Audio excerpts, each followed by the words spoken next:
আহমদুল্লাহ সাল্লাল্লাহু আলা রাসূলিল কারীম।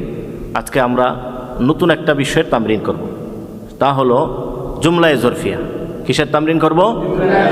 জুমলায়ে জরফিয়া। জুমলায়ে জরফিয়া কি?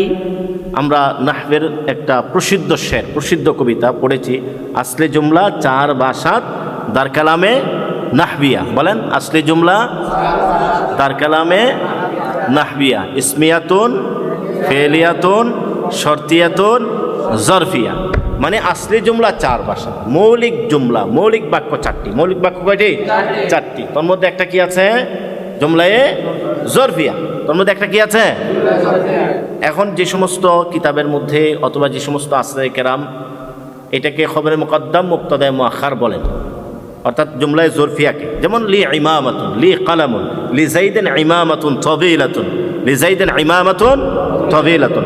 জায়েদের একটি লম্বা পাগড়ি আছে, ঠিক আছে। লি আয়েশাতা নাযারাতুন জামিলাতুন, আয়েশার একটি সুন্দর চশমা আছে। তো হরফে জার মাজরুর মিললে কোন একটা শিবে বিলের সাথে মুতাআল্লিক হয়ে খবরে মুকদ্দম, আর নাযারাতুন জামিলাতুন মুসিবত মিলে মুবতাদায়ে মুআখার।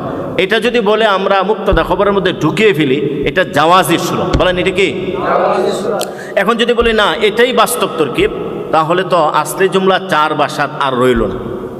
চারটা হইল নাকি জুমলায়ে জরফিয়া বিলুপ্ত হয়ে গেল? জুমলায়ে জরফিয়া কি হয়ে গেছে? বিলুপ্ত হয়ে গেছে। অথচ নাহবিদের কাছে জুমলা কয়টা?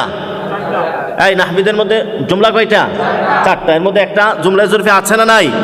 তো এটার উজুত রাখতে হবে না বিলুপ্ত করে দিতে হবে? তাইলে আমরা বলবো এই তরকিবগুলো মূলত জুমলায়ে জরফিয়া।